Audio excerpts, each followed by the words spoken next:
Bismillahirrahmanirrahim. Assalamualaikum warahmatullahi wabarakatuh.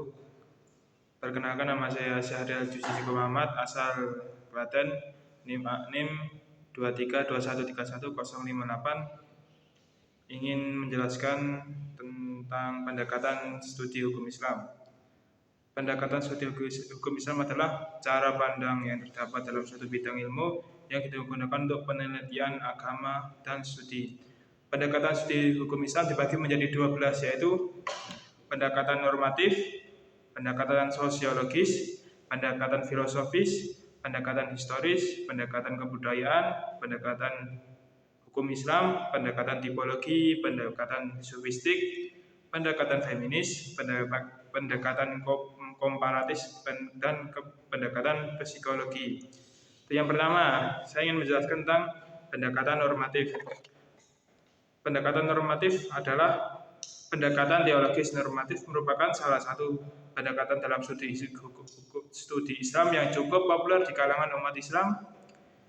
Pendekatan ini adalah pendekatan yang berupaya untuk memahami dan meneliti agama dengan menggunakan kerangka ilmu ketuhanan yang bertolak dari suatu keyakinan. Contohnya yaitu peringatan Maulid Nabi di 12 Rabiul Awal.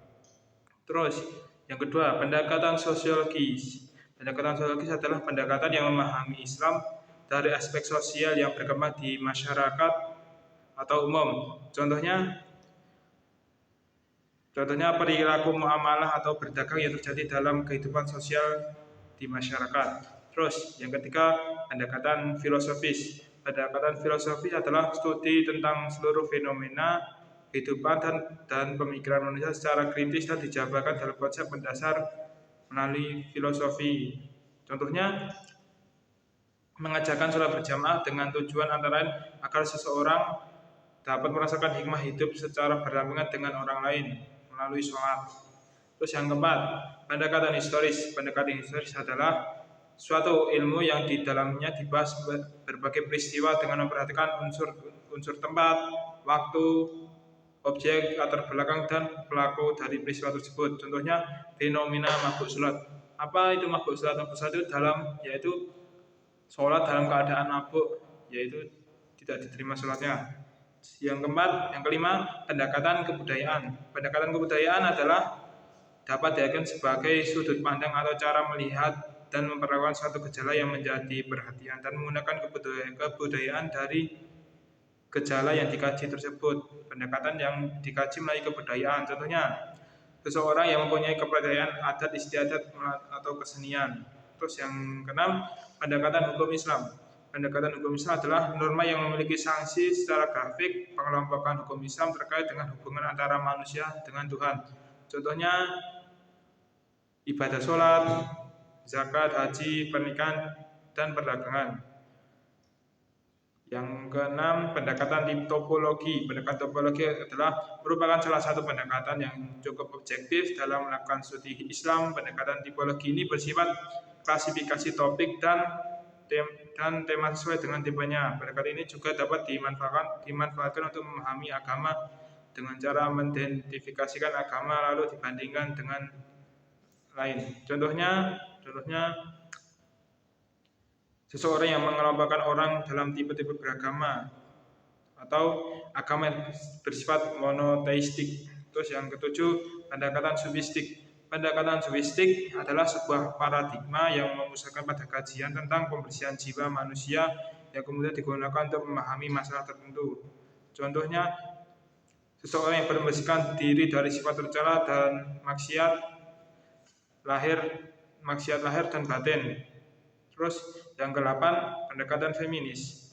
Pendekatan feminis adalah menggunakan gender sebagai kategori analisis utamanya.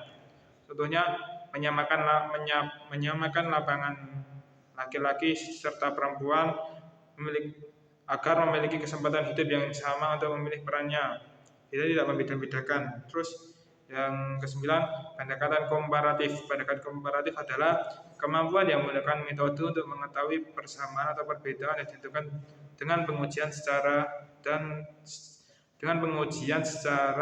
dari dua hal atau lebih. Contohnya seseorang guru yang menggunakan metode pembelajaran dengan lain, bandingkan dua obat suatu penyakit. Terus yang ke-9, pendekatan komparatif. Komparatif adalah kemampuan menggunakan metode untuk mengetahui persamaan atau perbedaan yang ditentukan dalam pengujian secara atau dari dua hal. Jadi membandingkan antara satu hal dan dengan satu dengan dua untuk menemukan masalahnya. Contohnya seseorang guru yang menggunakan metode pembelajaran dengan cara lain membandingkan dua obat untuk suatu penyakit. Terus yang 10, pendekatan psikologi. Pendekatan psikologi yaitu pendekatan ilmu pengetahuan yang berusaha memahami sesama manusia dengan tujuan untuk mendapatkan pemberlakuan dengan lebih tepat secara harfiah psikologi. Contohnya, kondisi spiritual kepuasan seseorang dalam menjalankan kehidupannya, atau seseorang yang memasuki tempat ibadahnya menggunakan rasa hormat. Terus 11, pendekatan antropologi. Ke-12, pendekatan antropologi. Pendekatan yang memahami agama dalam diartikan salah satu upaya memahami agama dengan cara melihat terwujud keagamaan yang tumbuh dan berkembang dalam masyarakat. Contohnya, seseorang yang mengelompokkan berdasarkan bentuk fisiknya. Jadi bentuk fisiknya, atau seseorang yang melihat dari segi kebiasaannya. Kesimpulannya, dapat diketahui bahwa filsafat pada intinya adalah upaya atau usaha untuk menjelaskan inti, hakikat, ataupun hikmah mengenai sesuatu yang berada di balik objek formanya. Filsafat mencari sesuatu yang berdasar asas dan intinya terdapat di balik yang bersifat lahiriah.